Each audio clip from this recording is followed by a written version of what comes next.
experiences, kind of where I'm coming from. I'll introduce myself a little bit, and then we will talk. Okay, YouTube Live's up, and then I want to hear what everyone else is up to, what we've got going on, and let's chat. Let's talk about it. Okay. So it is 11:02. I don't have a time frame for this as well. I'm here essentially as long as you really need me to. I think I blocked out 2 hours. 2 hours of this via the YouTube channel. So try to keep it within that realm. And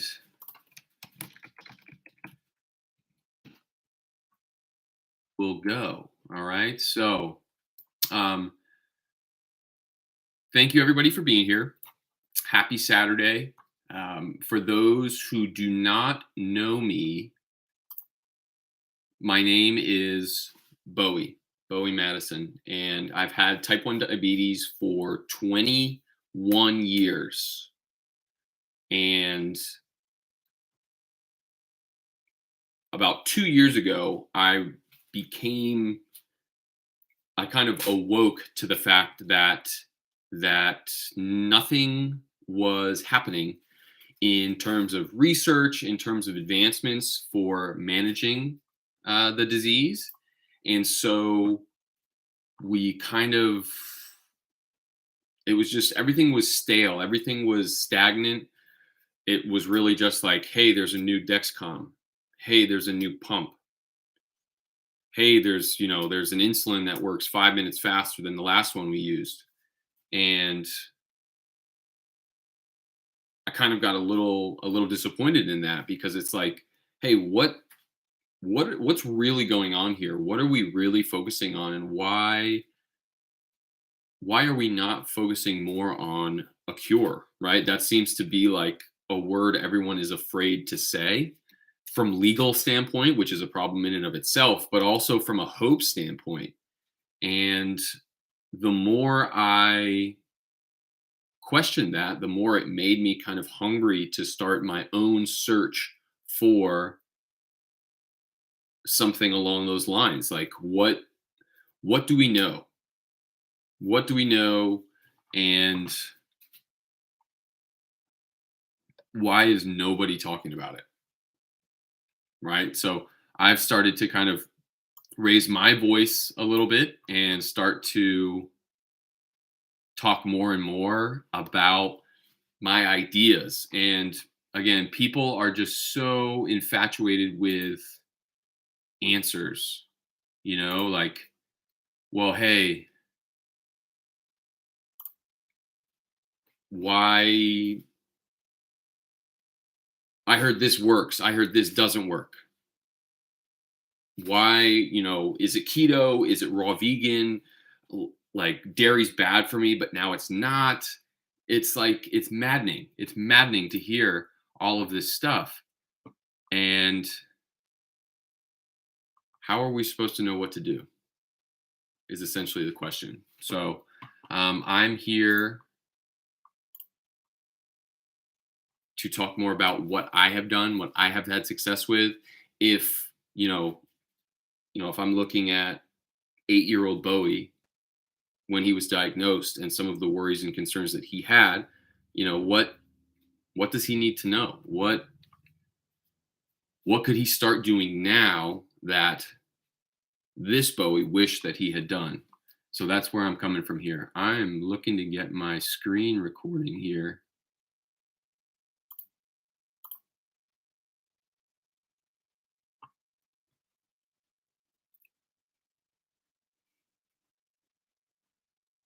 And we will get moving. So if you let me know where you're from in the comments. I want to know if you're type 1, type 2, where are you coming from? And we'll start to cover more information. And I've got lots of resources available. I've prepared some material for this, and I plan to share that with everyone in attendance. So um, we'll make it so that you can um, share your email, and I'll share the information that I have. So let's see where.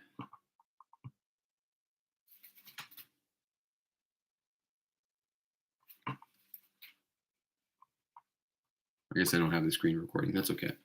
So um, let's start with the 6 major points surrounding diabetes, our current understanding of the diabetic condition, and how our understanding of those things need to change. Okay. So the first one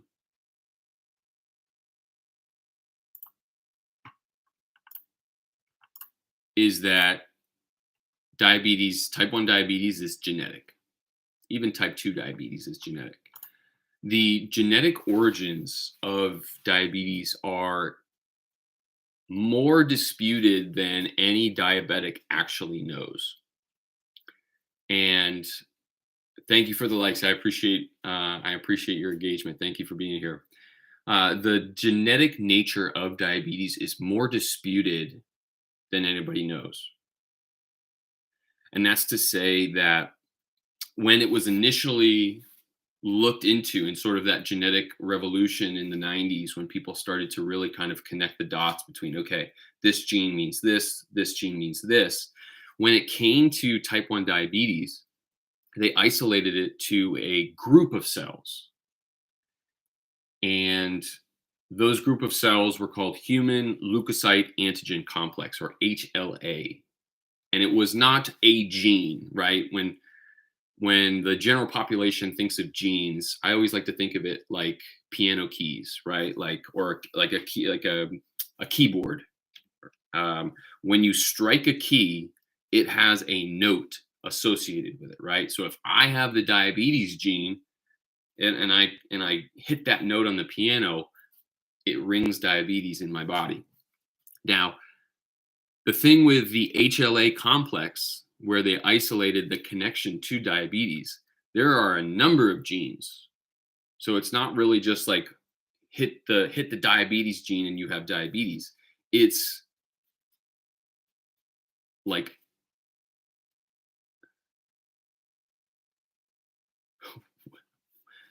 Wilma, I'm not sure what you're talking about.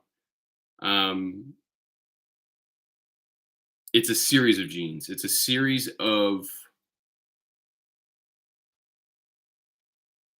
combinations, right, of notes that are leading to diabetes. And the thing with those HLA genes, the specific combination that led to diabetes, is that there are many, many people with those same combinations that all diabetics have, and they do not have diabetes. So that introduced a new dynamic, right? So before it was like, well, if you have the gene, there's nothing we can do. It's like a part of your makeup, and so you're diabetic.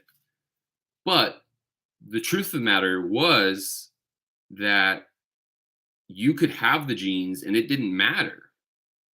You weren't going to get diabetes. And it wasn't like, oh, most have diabetes and a few don't. It's 95% of the people with the genes that have been labeled as diabetic do not develop diabetes. 95% of the people with the genes do not get diabetes. That means only 5% of people with diabetic genes get diabetes. Those are not good numbers, right? So if only 5% of them are developing diabetes, why are we calling them the diabetic genes? They don't really have that strong of a correlation. with the development of the disease. Hey, Hazen 007. I'm going to get to the supplements in just a little bit. There are a bunch, and I've got a 5 or 6 that are like my go-to surefire. Hey, if you're not taking these, you probably should, or you should look into it. Again, I'm not a doctor. None of this is medical advice. It is all educational. I encourage you to take what I'm saying, look it up, develop your own opinion about it. If you have questions about it, I'm open to sharing my experiences with using them, and then make a decision for yourself. But that being said, I have tried an awful lot of supplements. So we'll talk about that in a second. So diabetes, genetic or not? Not really, right? So and even on that front, the fact that we identified those in the late 90s, what new information do we have? I was diagnosed in 2001, and I got the pitch of, hey, listen, you got diagnosed at a really great time. There's all this like really great information, really great research coming out. It shouldn't be long before we're working with a cure and more information. And 20 years later, the new diabetics are still getting the same pitch. Again, the technology is better, but we don't know anything more about the development of the disease. So I took it upon myself. And that led me to realize how much power we, the diabetics, have, right? So educating yourself on the condition, understanding the intricacies and the complexes and the body systems involved in diabetes will dictate your sense of comfort in handling all of the incoming information. So do we have any brand new diabetics here? Anybody brand new to this?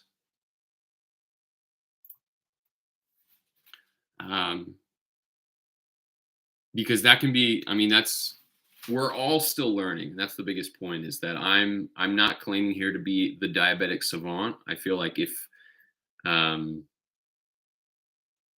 anybody who claims to know that they know exactly what they're talking about probably don't know what they're talking about. Having diabetes and learning diabetes requires, okay, Debbie, you told you're pre. Okay, so you're in a powerful position then, because your body has started to send warning signs and say like, hey, something's not right. Now, something's not right, but it's, we're not too far down this road. And again, I would argue that even if you do have type 1 and type 2, we're still not too far down the road. Grace, you are type 2. Okay. So there is a way back, especially if you're pre, especially if you're type 2, and now for type 1, more and more information coming out that makes me 100% confident that we can also decrease inflammation and restore beta cells to make us fully functioning again.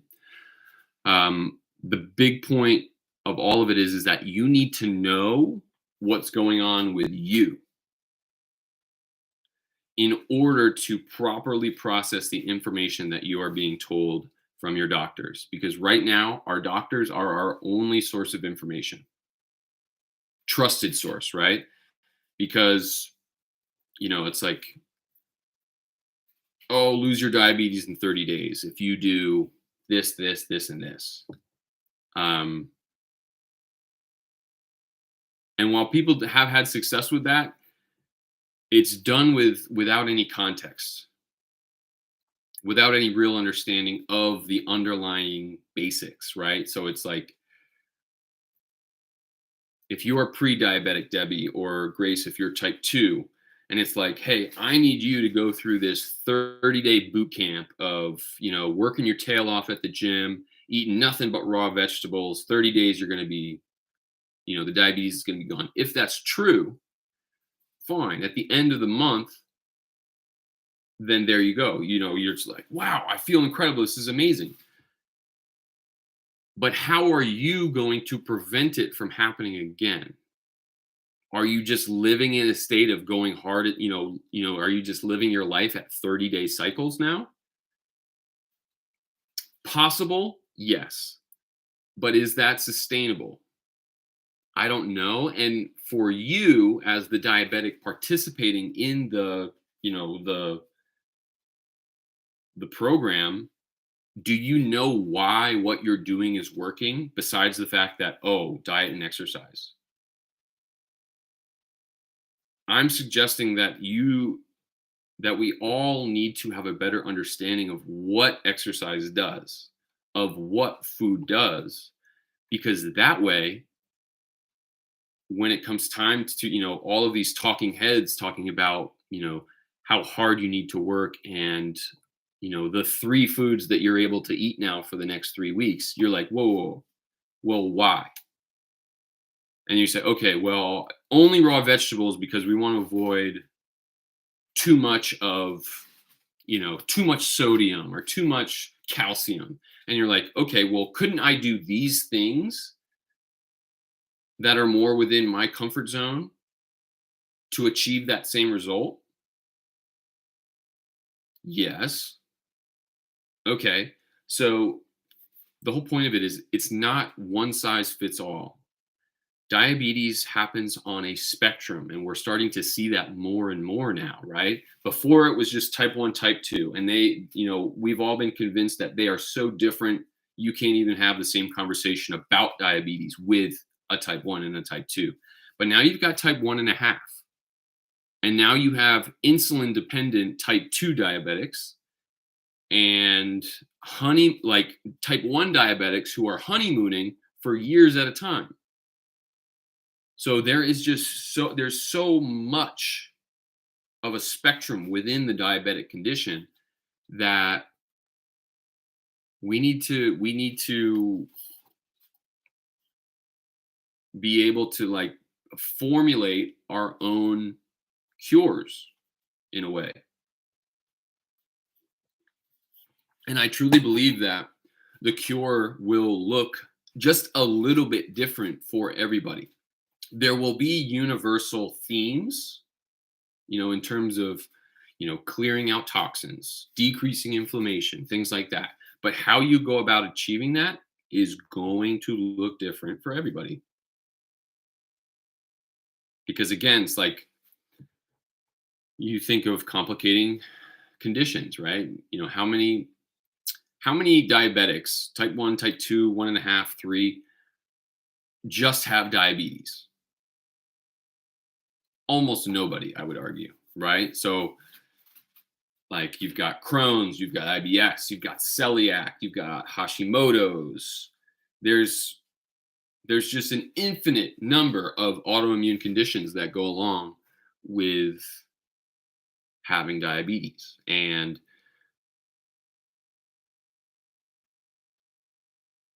that's right. So again, you look at so Big Slick just made a comment about where does all the research money go, right? And then just to have nothing happen. And if you look at the research foundations and the bigger organizations responsible for putting out educational information, I'll use the ADA as an example, the American Diabetes Association. I mean, they're I want to say, I don't know if they're not for profit or profit. Either way, if you look at their corporate sponsors, the people funding them for developing information on managing diabetes and healing diabetes, the 3 main sponsors are Eli Lilly, Novo Nordisk, and then an international healthcare company. I'm blanking on the name of it right now. Sanofi, or starts with an S. It's based in France. But Eli Lilly, that's a maker of insulin. They're the first company to commercially sell insulin.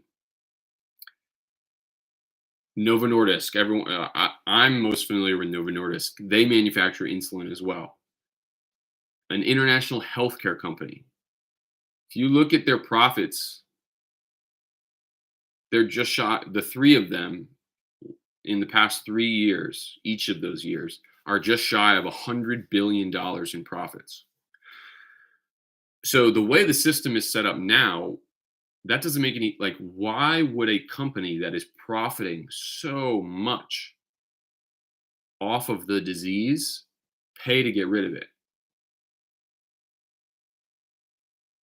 The answer is they wouldn't, right? And they made $100 billion.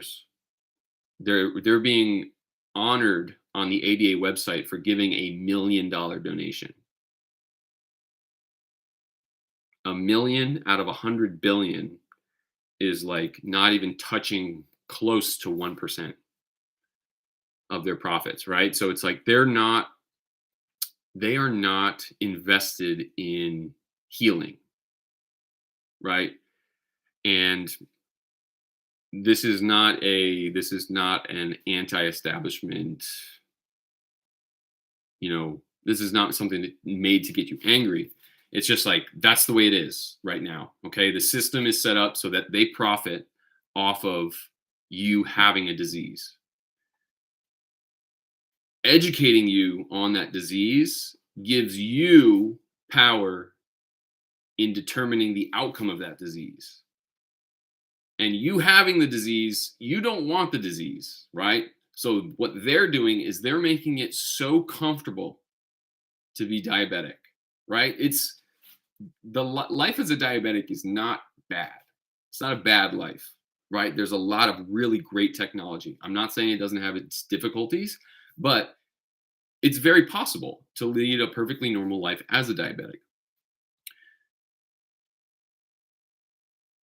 And that's where they get you, right? They lull you into this false sense of complacency because, well, having diabetes isn't so bad. I guess I don't need to look for, a cure on my own. That's right. Why cure people when you can treat them and bill them? So, and again, it's like we have bills to pay. We have to have health insurance. So that means we have to have a job that has health insurance. So, you know, man, I would love to look for a cure on my own time, but damn, I am busy. It's like, well, why else are we here, right? What else are we doing? So, um, that's why I'm here. That's what I'm doing. Because the cure for diabetes is going to come from a diabetic. It has to be that way. No one else above us, and I say that very tongue in cheek, because the doctors are not above us, researchers are not above us. We are living it. We are living it, and we have been convinced that we know nothing about it. And I don't. That doesn't sit well with me. And so, this we need to start talking more about it. We need to start learning more about it, asking better questions. And when you do that, you begin to see how thin the veil really is. Now, who was it before? Hassan 007. I hope you're still here. Asking about supplements. So I started to look into mineral deficiencies and nutrition, dietary advice, things to avoid, things to add, and it changed everything for me. It changed everything for me. Like a light switch went on. Every day of me looking into this was a new revelation. And when I would double back and check with my endocrinologist, check with my doctor on, some of it was a little bit conflicting, didn't go in line perfectly with what the doctor was mentioning to me. I would ask, what about this?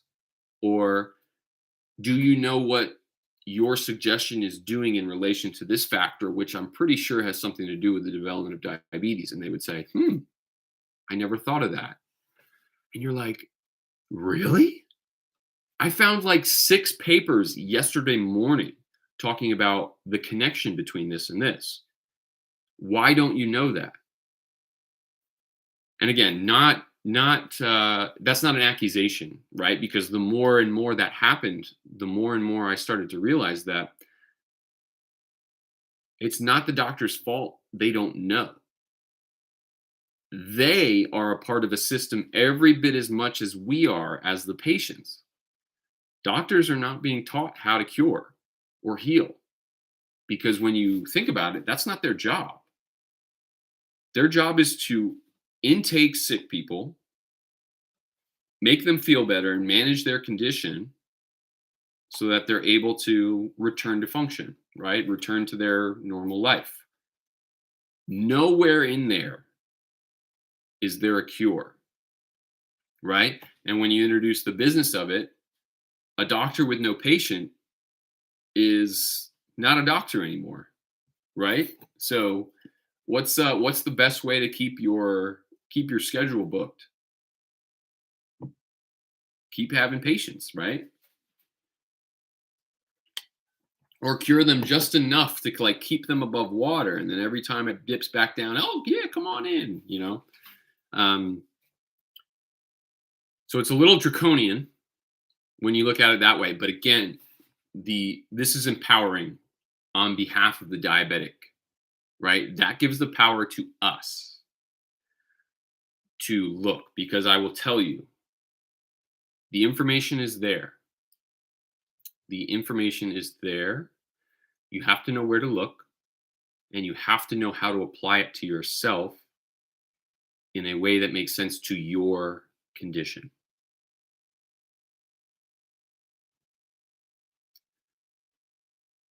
It is simple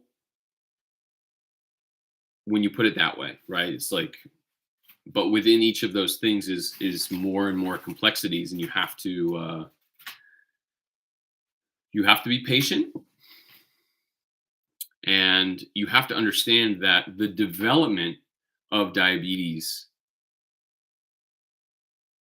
happened over a long period of time, whether you realize it or not. This was not something that like you got sick and then now I'm diabetic. No, this is like, and the more you learn about the signs leading up to diabetes, you're like, oh my God, I have been in an inflammatory state for years leading up to this. So when I'm looking for a cure, a fix, something to help manage my condition,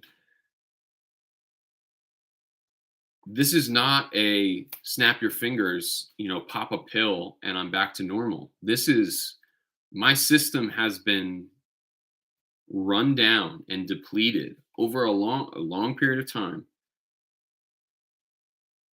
And now I have to rebuild it. Now I get to rebuild it. Right? So now I get to start at ground zero and rebuild up, because that's an important point too. Disease, like it's becoming more and more popular, like this, the way of looking at disease in the alternative health world. Dis-ease, right? When you look at disease, it's dis, like disappointment, like like the loss of ease. And so disease is not something inherently wrong with your body, right? And that's something that we have grown up thinking, right? You're like, man, I hate my body, like my stupid diabetic body, my stupid how could my pancreas do this to me, right? Can't enjoy family dinners. I can't go out to eat. I can't, it's like, ugh. It's just pitted you kind of like who you see yourself as and what you want to do versus like your stupid body, who's just like this weight that you have to carry around, this bag of bones. But really what dis-ease, this loss of ease is is your body asking you for your help. Diabetes is your body saying, "Hey, listen, like we're like we just lost the system, right? Pancreas just went down. We need your help." Right? So when you look at it this way, you're like, "Okay, now it becomes a little bit of detective work." And I really embraced the detective narrative, kind of like solving a murder. And when I did that, you start to look at your body as a system out of balance. So, I mean, when you are at a murder scene, light up the comments. When you're at a murder scene, like you've got the body, what are you doing at the murder scene? Okay, you've got your beta cells dead on the ground. They're outlined in tape on the floor. What are you doing? What are some of the things that you need to do? Like think of it like they're in a cul-de-sac with houses down the road. Everybody's home and you got a dead body in the living room. What do you do? Where are you going? Comment on what kind of where your detective brain goes.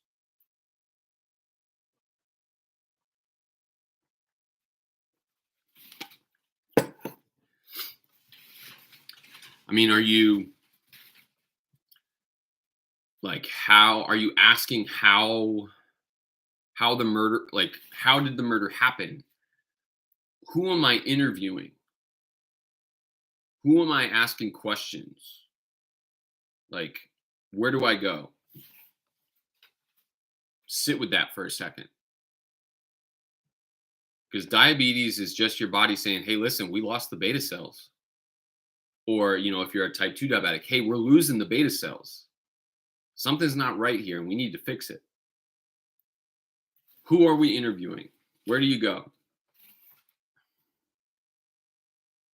And I may be biased because my mom watched Law and Order and Criminal Minds and all those crime shows growing up. So I'm kind of inclined towards the police narrative.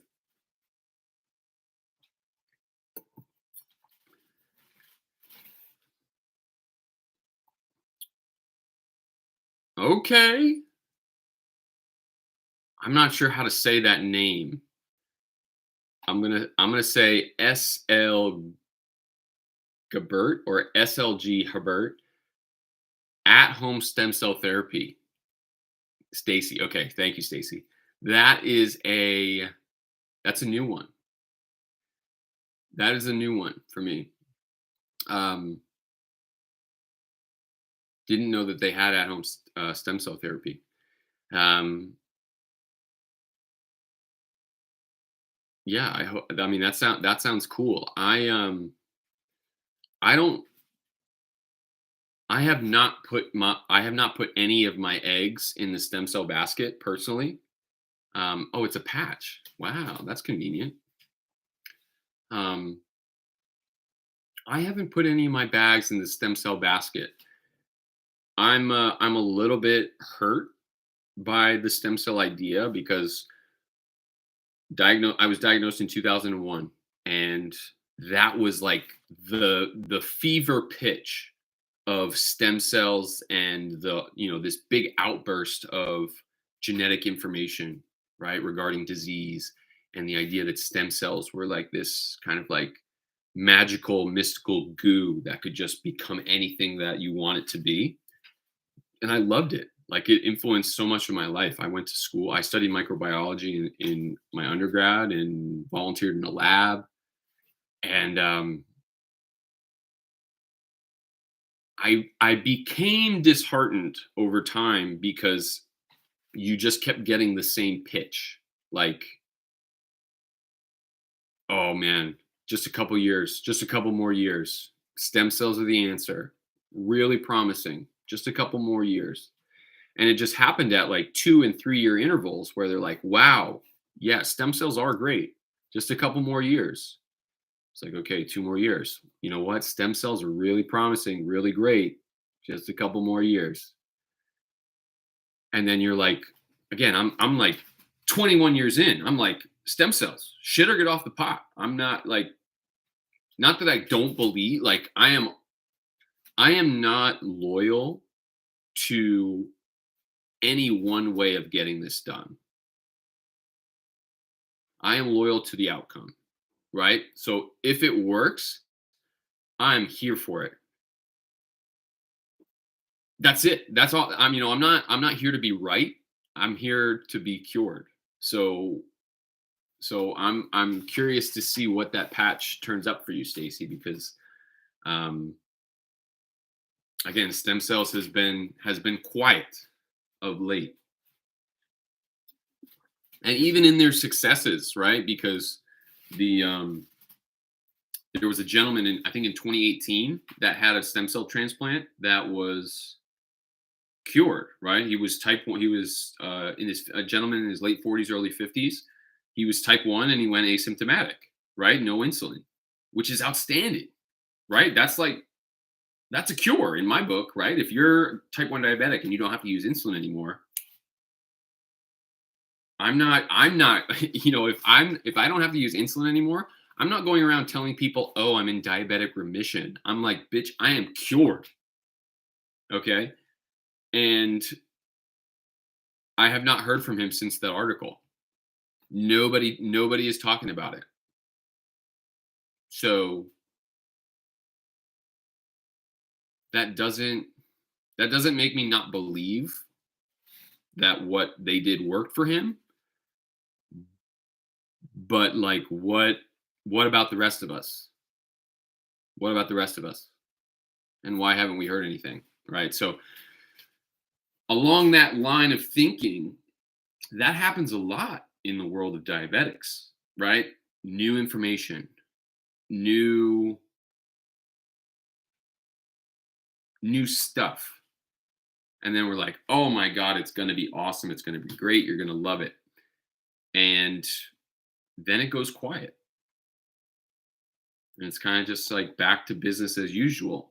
And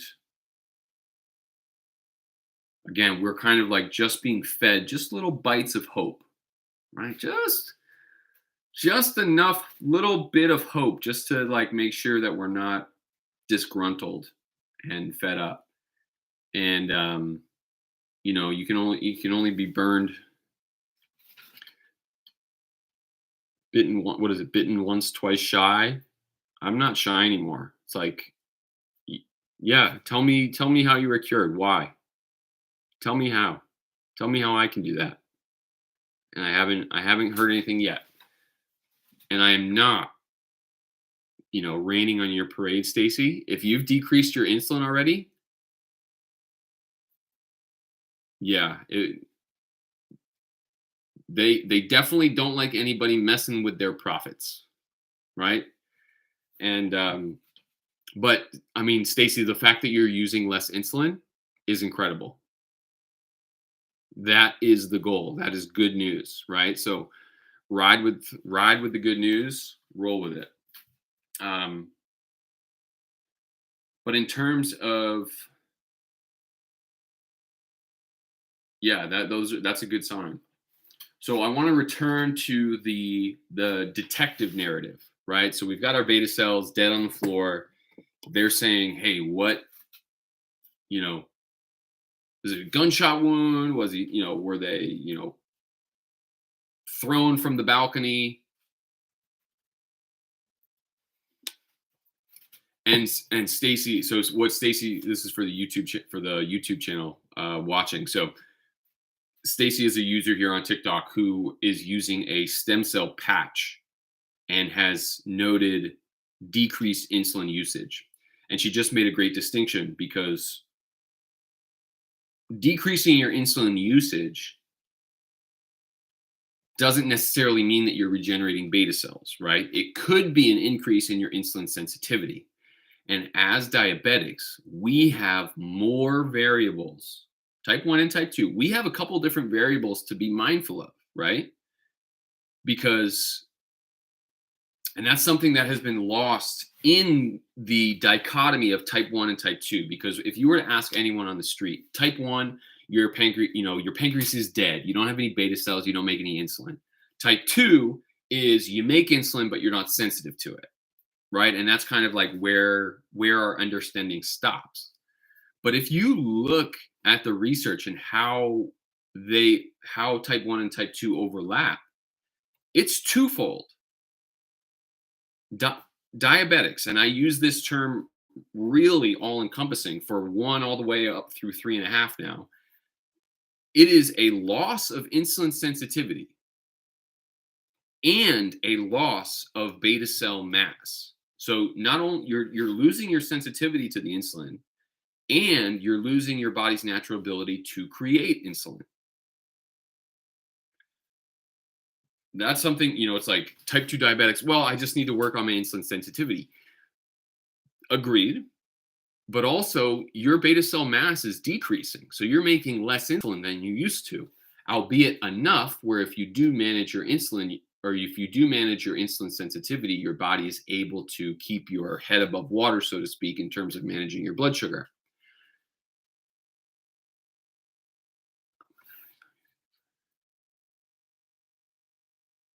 Okay, El Lobo, it's producing more insulin than it should. Okay, so that's the dawn phenomenon, right? And El Lobo, this falls right in line with what I was talking about before. Um, so this happens a lot. This happens a lot, right? Where someone, speaking of pumps, um, where someone is diagnosed and they're like, "Shit, I'm diabetic now. Give me the pump, give me the insulin." But then they're like, "Oh wait, maybe I'm not," because there is that period of time, they call it the honeymoon phase, where your pancreas is kind of in this last ditch effort. It is pumping out as much insulin as it possibly can to try and save for the fact that the number of beta cells in your pancreas has been diminished by so much, right? So that's an interesting fail-safe mechanism. So if you think of, I don't have my whiteboard handy, but if you think of your pancreas as a glass of water, right? So you have a cup that's full. As that water line starts to fall, right? That's your beta cells. So as your beta cells start to die off, your body, which is holding the water and holding the insulin, starts to see that it's falling, and it says, "Oh, yikes! I better," it's like, "Hey, for the half glass of water I have left, I need you to work double time to make up for the first half that I missed, or that I'm missing." Right? So what I'm saying is that the honeymoon phase is an overcompensation from what little beta cells you have left to try and get function back, right? So I have talked to a lot of parents who are in a very similar situation where they're like, "Hey, my son or daughter might be diabetic, but now he doesn't even have to use insulin anymore. So we're headed in the right direction." You need to manage inflammation, right? Because if you were to just continue at the status quo of what you're doing now, which is what led you to this inflammatory state that has kind of slowly chopped away at your beta cell mass, it's just going to continue, right? And that's what the doctors mainly say, right? If you could go to the doctor now, "Hey, my son is better. My son or daughter is better." And, "Oh, hey, Joe." So again, you're right in there. And so Joe and I spoke privately, and he has a son who is in the honeymoon phase, and the idea is decrease inflammation, right? If you do nothing and then just take for granted that, like, "Oh, I guess my system isn't diabetic." So, Christian Mama, number one recommendation to reverse this is that I do not have a number one recommendation. And that is so unhelpful and disheartening. Let me explain for a second. It's multidimensional, right? So you need to manage inflammation. And that is the worst thing that you could possibly hear right now, right? Because what the hell does that mean? Inflammation, anybody who says like, "Oh, manage inflammation," and then doesn't explain it is just trying to be correct, right? Saying, "Oh, it's inflammation," is a surefire way to be right, right? Because it is inflammation, but not actually know what's going on. And in my reading, in my personal experience, and what I am working towards, it has everything to do with the food you eat. Everything to do with the food you eat. It is your food. So it has to do mainly with the overaccumulation of iron in your tissues. Okay. So it's a condition called iron overload. Clinically, that's known as hemochromatosis. And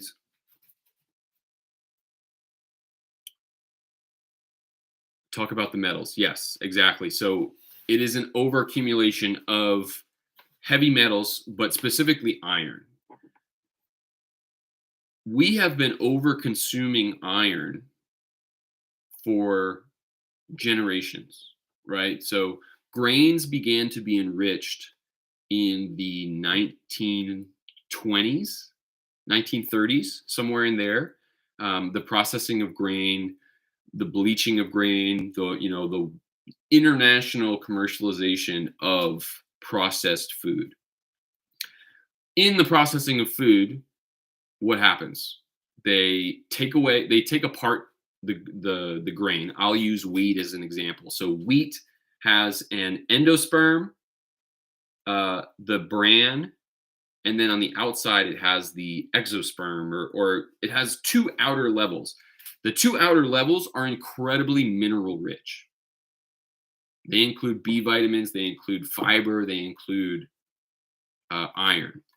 Now, when they take those away and leave just the white, the endosperm, the inside, and they process that, well, they started to realize, oh, well, the outer part that we're taking off had all of these great nutrients like iron and B vitamins, and they had all these kids that were mineral deficient. And so they said, okay, well, we'll process the wheat, but we'll just add these minerals, right? So when you go to the grocery store and you look at anything that you buy and it has wheat flour in it, it's going to be enriched, right? If you look at any box of cereal in your house right now, it's going to say one of, if not the main ingredient, is enriched wheat flour. And in that sub list underneath the enriched part, it's going to say reduced iron, ferrous sulfate, iron, iron sulfate, right? Some form of iron. And what has happened is that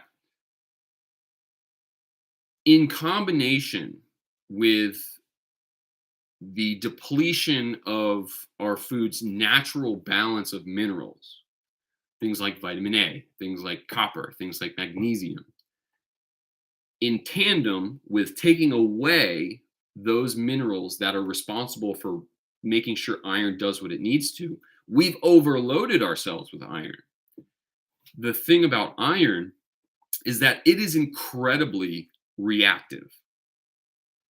It is a pro-oxidant. Okay. So if we have too much iron and our body doesn't know what to do with it, it kind of starts to share it with places that it's not supposed to go. And this, I'm going to refer back to that murder mystery scenario, right? Like if you find a dead body, if you find your beta cells are being killed, who are you going to interview? The neighbors, right? And who is the neighbor for the pancreas? Who's next door neighbors with the pancreas? It's the liver. The liver is next door. And what does the liver do?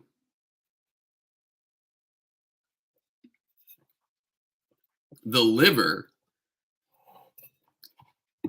and Joe, I know you're in New York, so you'll appreciate this reference, right? So the liver's in the mafia, right? It's waste management and construction.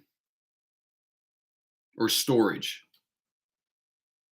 It is a workhorse. Feel great, Missy. Absolutely. Your liver has hands in everything. Waste management, right? So it recycles. It owns a recycling center. Um, he's a villain.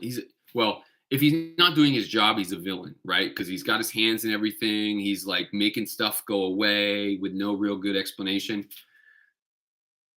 Metaphor aside, the liver recycles blood cells, stores iron. Yes, Stacy. Yes. And I'll get it's not just as simple as take like a bentonite clay bath either. There's more to it. Um, it stores iron. It filters the blood, gets rid of toxins. It secretes hormones. It just there isn't any system in the body that the liver does not play an incredibly influential role in. So I mentioned I mentioned the liver stores iron, right? So in states of excess, where we're just like we're eating too much iron and we're not eating enough supportive material to make sure that we're getting rid of enough iron, your liver starts to get backlogged with iron. And it's like, what am I supposed to do with this, right? So if I'm the liver,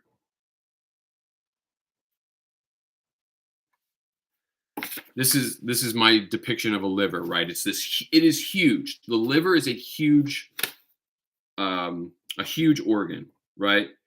And these little black lines are like a typical iron load, right? Typical iron load. Just a little bit, just enough where if my body needs more, I've got some just in case. When you are in a state of iron overload, your liver's like, what the hell is going on? I can't hold any more of this. Where am I supposed to go with this? And then if you look at a diagram of what's around the liver,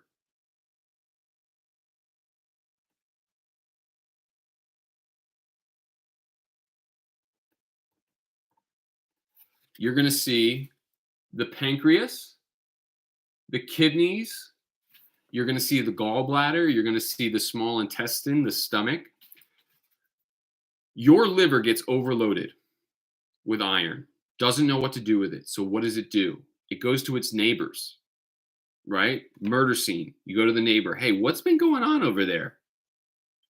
The liver says, well, listen, I've been taking on a lot of iron recently and I needed to share it with somebody. Or I needed to store some. I need to, like, I don't know, cars, the houses with five cars in their driveway, and two people live there, and you're like, why do you keep getting cars? Well, I had to store some cars at my neighbor's house, right? So what happens? Now you see the pancreas starts to take on iron. Is that a good thing?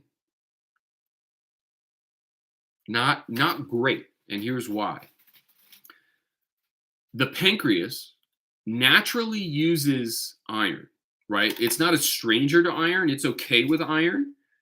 And the more you look into it, glucose metabolism, which is at the root of diabetes, right? If diabetics could metabolize insulin or metabolize glucose, diabetes is the inability to metabolize glucose. But in a healthy body, glucose metabolism and iron metabolism go hand in hand. Why? Because iron helps metabolize iron. Iron helps metabolize glucose. So if you're using sugar, you need iron to make that happen. So that's not a bad thing necessarily, but what happens if we get overloaded?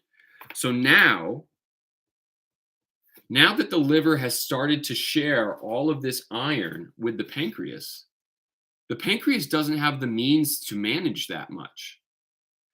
And what happens is that because iron is reactive in and of itself, and the pancreas has no means of correctly dealing with it, it leads to inflammation. Iron is a pro-oxidant. Oxidant, oxidative stress leads to inflammation. So what I'm arguing is that if you or someone you love is experiencing symptoms of diabetes, your liver is clogged with too much iron and not enough of the supporting material to properly dispose of that iron.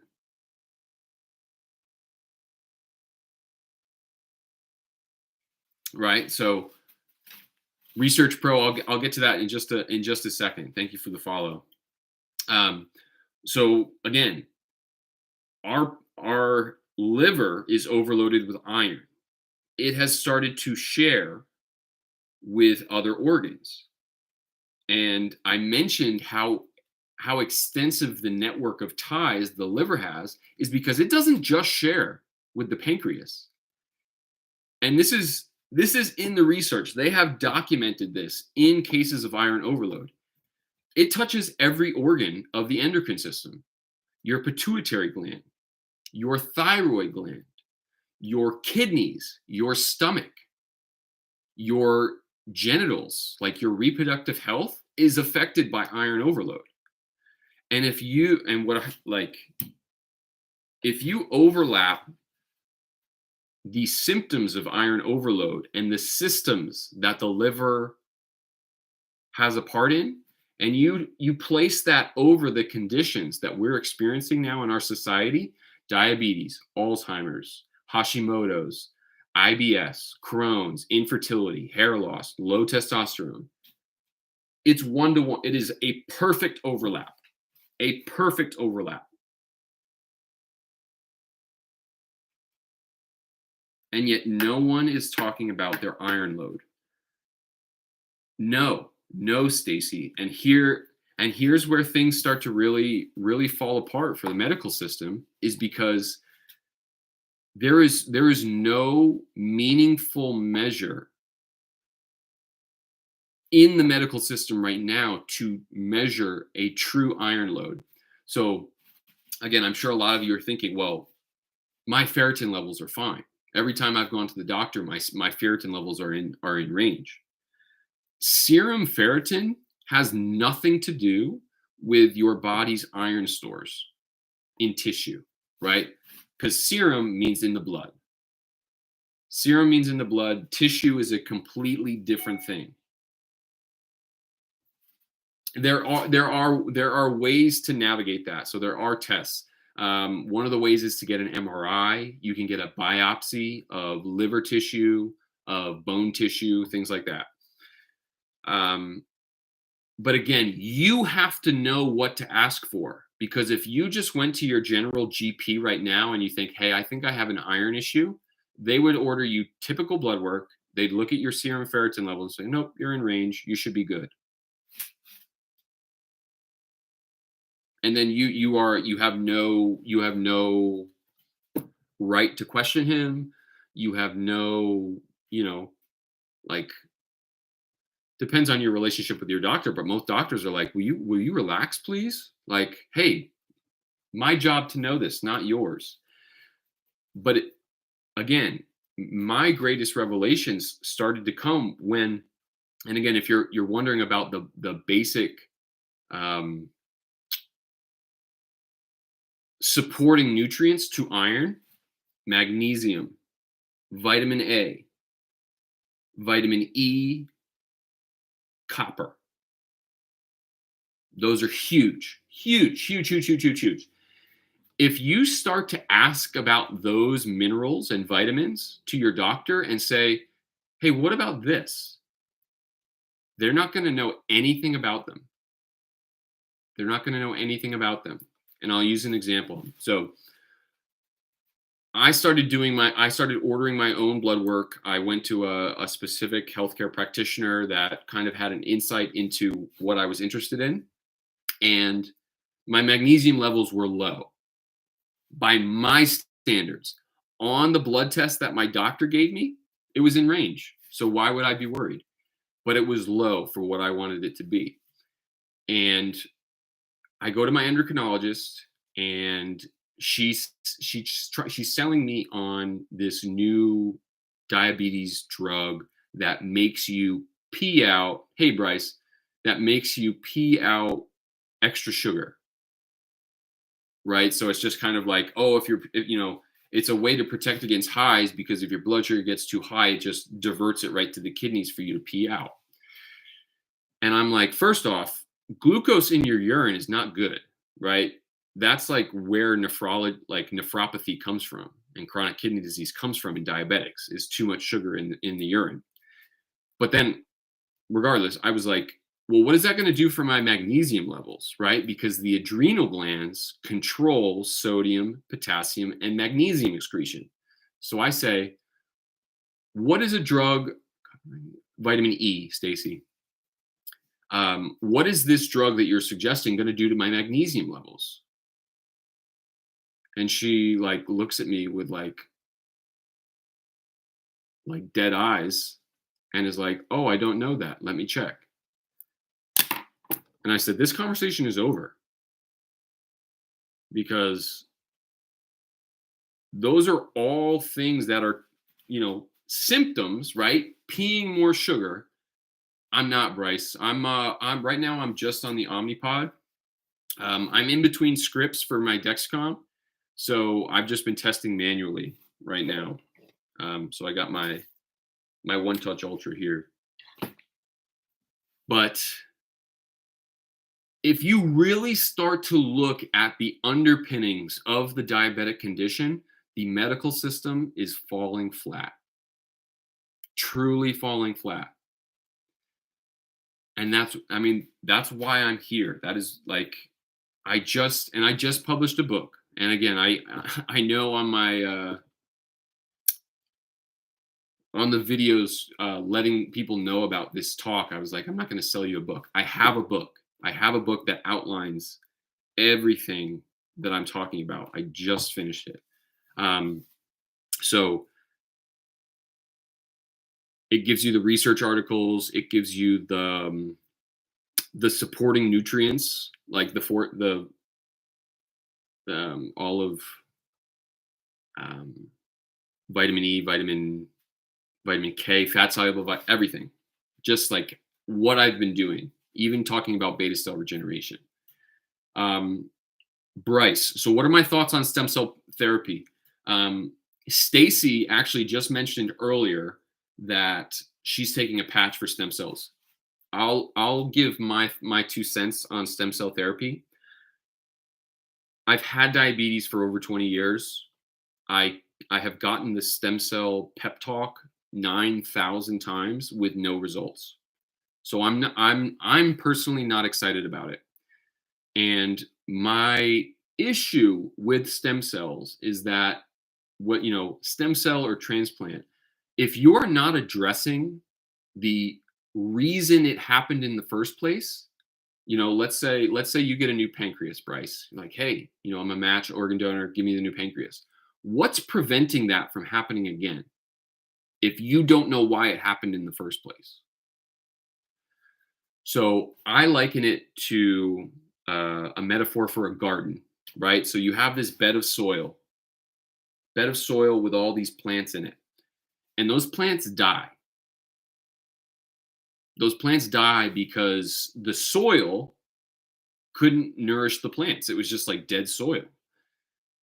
What stem cells and transplants are taking this brand new, like, oh man, really sorry your plants died. I've got these brand new flowers I got from the florist, right? Let's go ahead and put these brand new flowers into that dead soil. What's going to happen? The flowers look really nice for a little bit, right? Because they're coming from a healthy environment. They're perfect. But what happens if the soil's no good, right? Our tissues, our minerals, are all of the nutrients that are supposed to be supporting our cell health, we've got bad soil, right? So it doesn't matter how great that new stem cell, that new transplant is. If we do not have the means to sustain it, it's the same thing's going to happen again.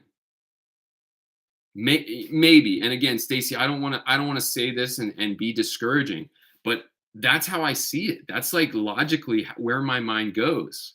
And so you have to look at the supporting cast of minerals. How are we as the diabetic community going to reinvigorate the soil of our being, right? Um, and that's vitamins, minerals, and nutrients. Where do we get those? I'll let you comment. Comment. Where do you get your vitamins, minerals, and nutrients?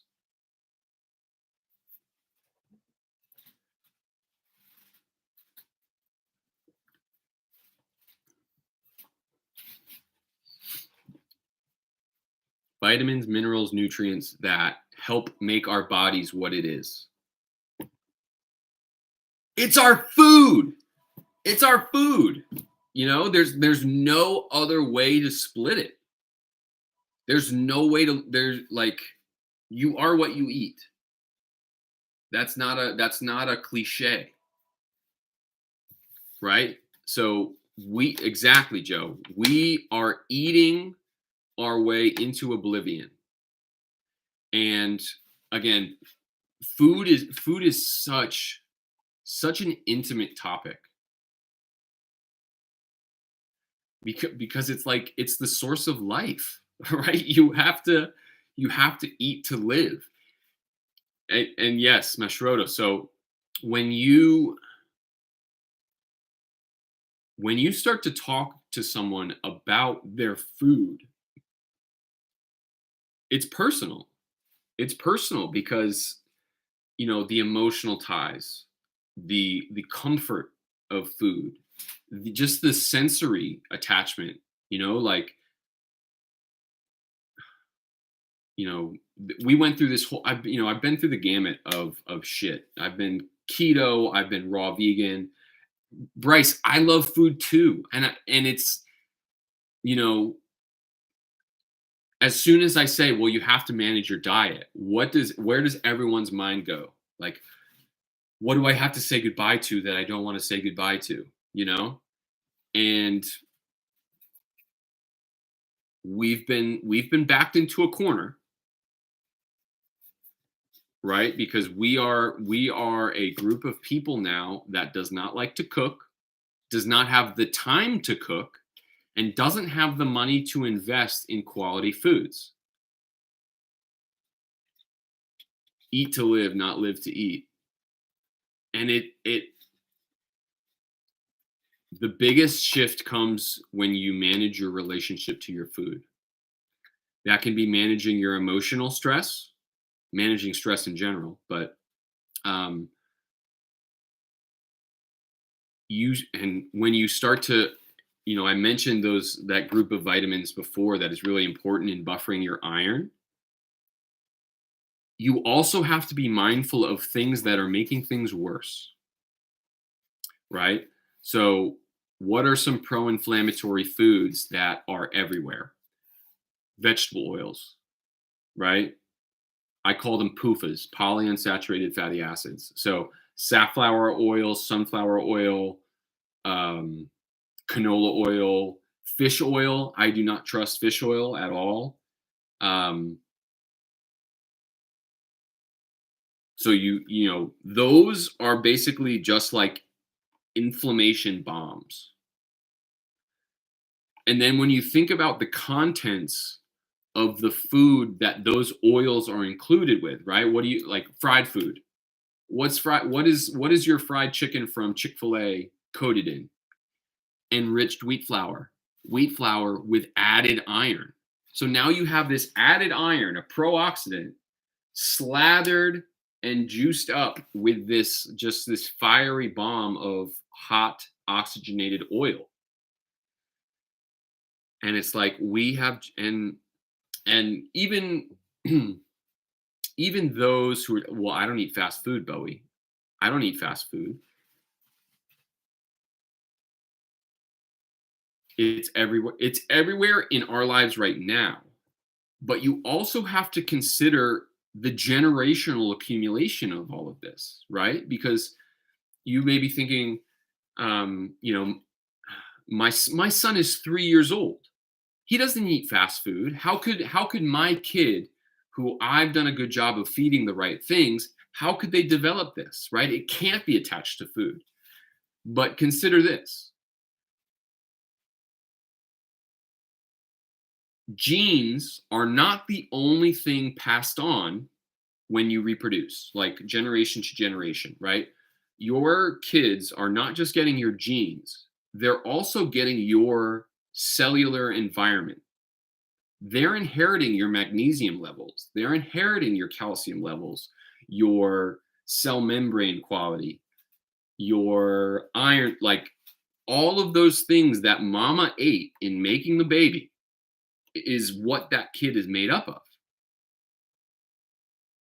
And like we're on like generation 4 or 5 of people consuming all of this like completely imbalanced food.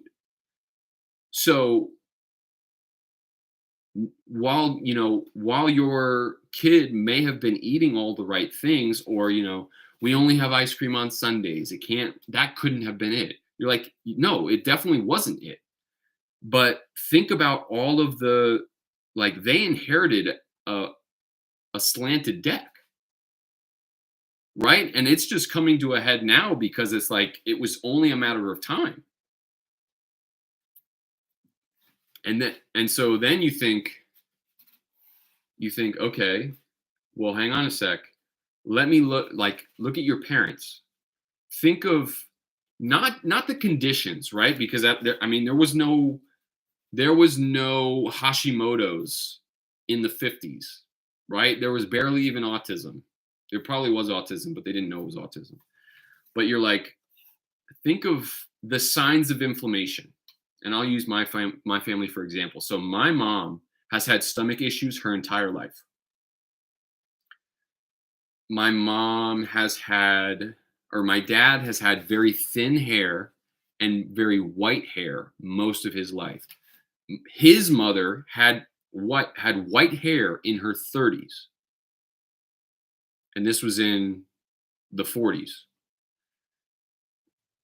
All of those things that you're kind of like, yeah, that was kind of a weird health trait. Those are all signs of inflammation. Again, not enough to make them diabetic, but again, you're inheriting that. You have your imbalanced diet. You have a kid. Your kid, it's like this has accumulated over a very long period of time. Well, relative, 100 years or so.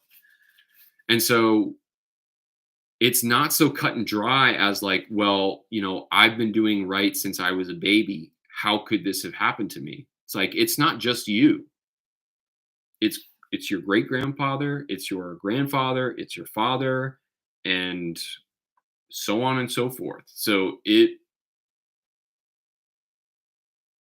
is a lot. It is a lot. A lot to process. How does this sound to everybody? I sometimes when I start to talk about this, my viewer count just like plummets to 0. So sometimes I just think I sound like a crazy person. But does this resonate? Does this resonate? This is what I have been living the past 2 years. I've been restoring my iron balance mainly through donating blood and boosting all of the supporting nutrients that I mentioned before: copper, magnesium, vitamin E, vitamin K. I've done plenty of measures to help clean out my liver, because that's one thing. If I had to say for new diabetics or those not wanting their diabetes to progress, take care of your liver. Take care of your liver. Okay? Because your liver has a direct influence on the outcomes of your pancreas. Direct outcome on how bad your inflammation is. So, Bryce, my last A1C was a 5.6, and that was back in January. And that's the best it's ever been. Again, every day and in just about every way, my condition gets better and better. I started taking care of my liver, my skin cleared up. I'm tan now. I never used to tan. I was a quick burner. I tan now. My hairline has started to grow back. And Bryce, 6.3 is a good number. Don't let anybody convince you otherwise. We do the best we can. Some, even if you're in the 7s and 8s and you're looking at someone with a 6.3 or 5.6, and you're thinking, man, I stink. You have to believe in yourself, and you have to understand that this is a process. And for those new to diabetes, I always like to say, if being over 200, if having your blood sugar be over 200 shaved a year off your life, I'd be dead.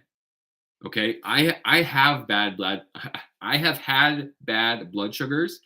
I have bad blood sugars, right? Your body is incredibly resilient. And again, you have to understand that the diabetic condition is a relationship. It is a relationship with your body and understanding what it's asking for. So, people are like, oh my God, my son's 300. What am I going to do? And it's like, you got to relax. Get him below 300. That's your only job. Get him below 200. That's it.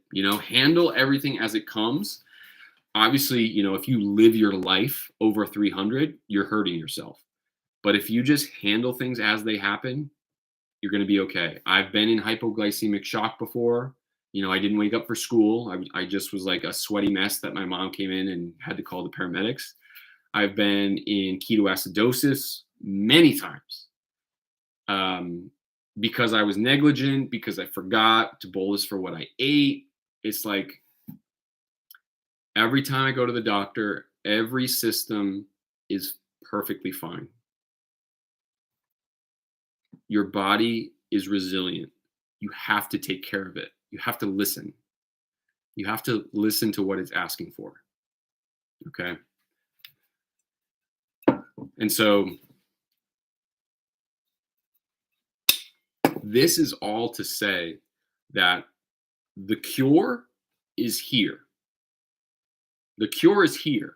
It's in those frameworks of rebuilding the health of our soil and making our body a hospitable place for new beta cells to come back and do their job.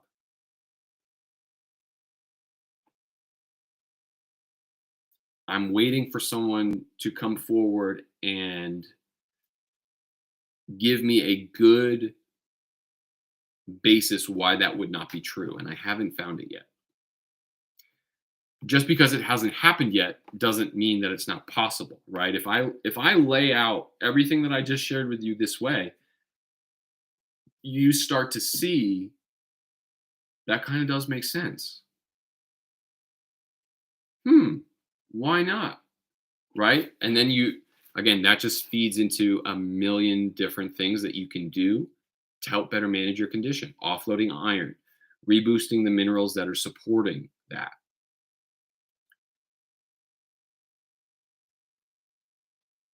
Yeah, going to bed and being afraid you're not going to wake up. I've had that thought when I first got my insulin pump, right? Because again, it's like your pump has a lot of power, because if it malfunctions and just gives you a lot of insulin, you're up shit's creek. And that's a beautiful thing about just acknowledging the fact that a cure is possible and the more you look into it, not just possible, but likely, is you start to look at all of the things in your life that being diabetic had a grip on. I mean, food's usually the first thing people go to just because that's like the first thing. But travel, what you wear, my greatest fantasy post diabetes is not having to worry about something like grab onto my midsection and rip my pump off. I want to be able to kind of like run my hands down my sides and not feel anything. So, and once you kind of start to see this and feel this, you get butterflies, you get excited.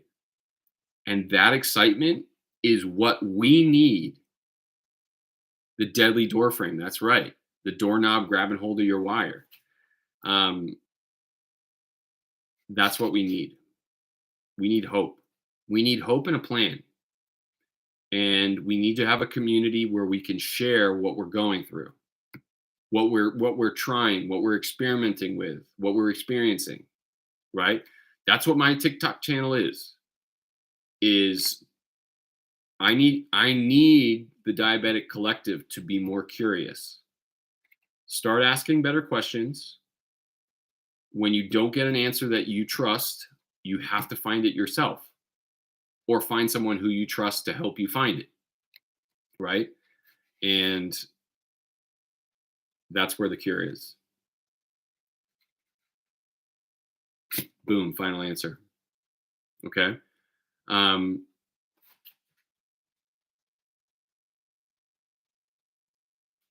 Makes sense.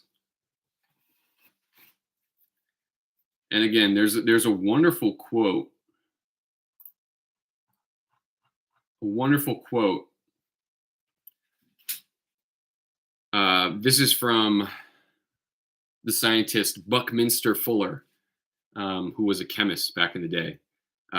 You can never change things by fighting the existing reality, right? We can't really fight the existing understanding of diabetes.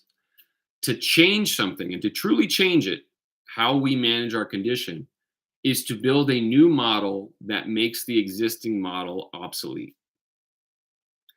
There's another good quote from Elon Musk, which is, don't waste your time maximizing the efficiency of a system that you could get rid of entirely. What's up, Trina? And so we need to rethink the system. We need to rethink how we're doing this, why we're doing this, who we're listening to. We need to re-vet our sources. We need to trust in ourselves. We need to start listening to ourselves. And believe that it's us. It is in our hands. I say this just about every TikTok live. A diabetic will be who cures diabetes. This is not going to come from research. This is not going to come from your doctor. This is not going to come from Big Pharma. It's us. And for me, that's exciting. But again, Bryce, we have robotic pancreases. I'm wearing one right now. That's a robotic pancreas, right? We have that. That's old news, and I love it, and I'm grateful for it. I appreciate it, but I'm ready for it to go. Yes, Mary, message me. Harmine.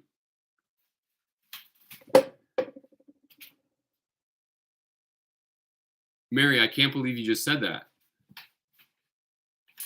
Hang on a sec.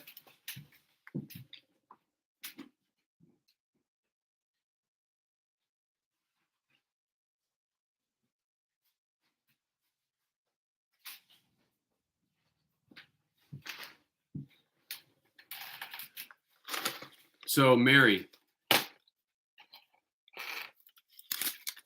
how did you get Harmal? How did you get it, or how are you using it?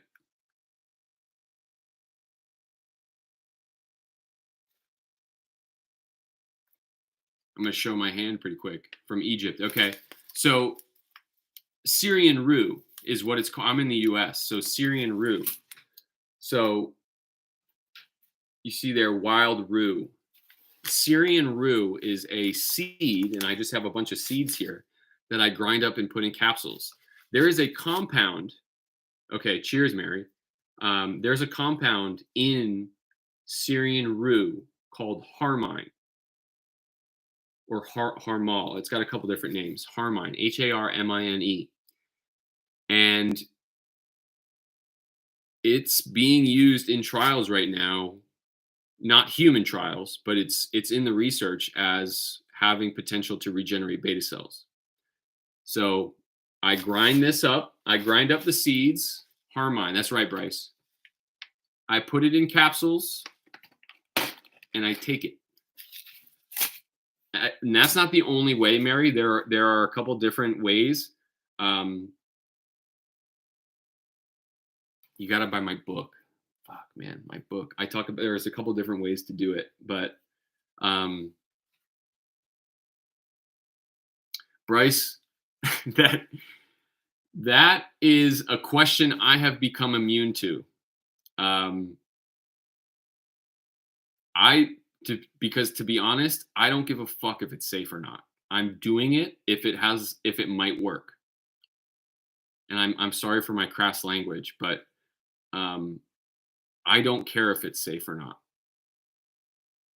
And so maybe let me be the guinea pig.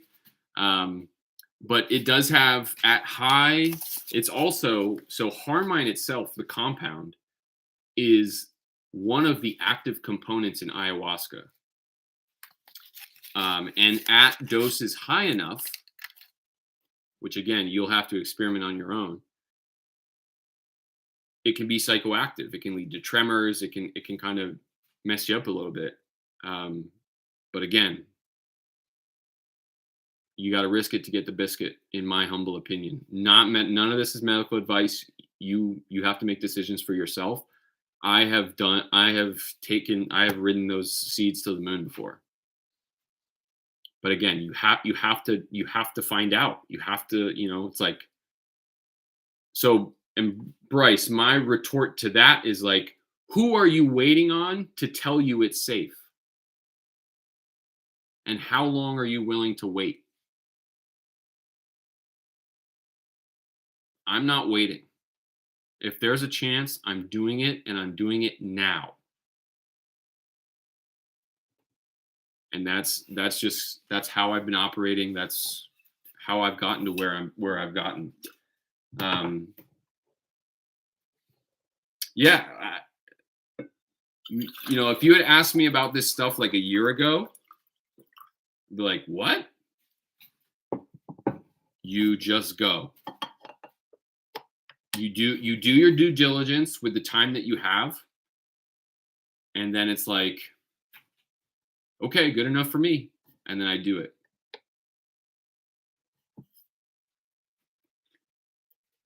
Yes, Mary R. Now, what are you using for your GLP-1?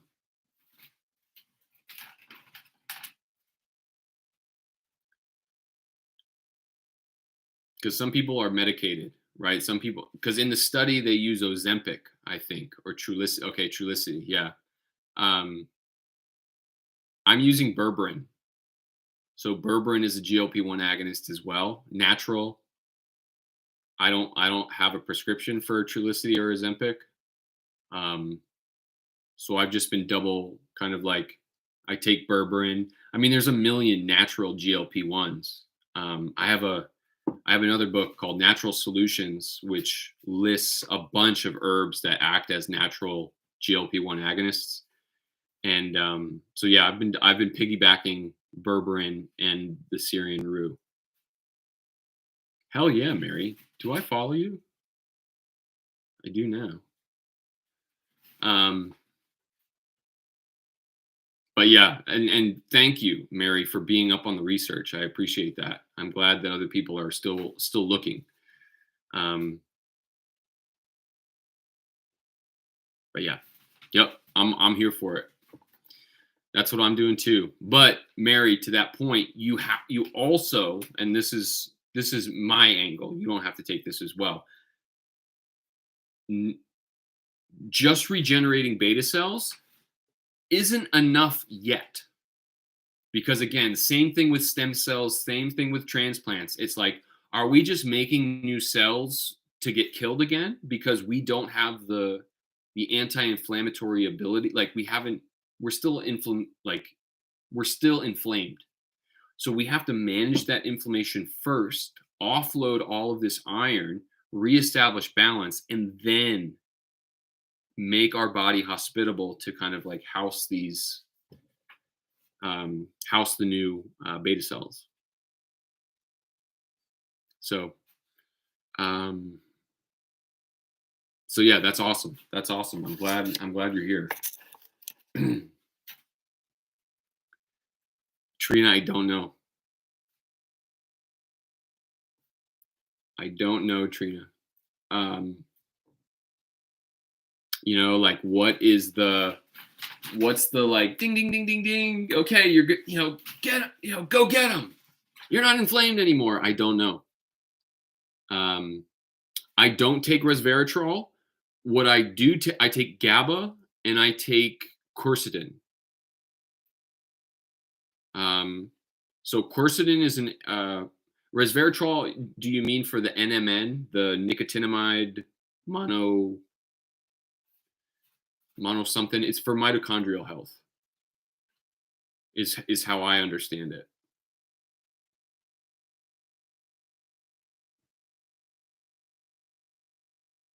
And Bryce, we talked about it earlier, but iron overload. If you in the rest of your weekend, spend some time Googling iron overload and diabetes, and you will be amazed at the amount of information connecting those two, and amazed at how little we as diabetics know about it. So, addressing the true systemic inflammation that all of us are experiencing has to do with rebalancing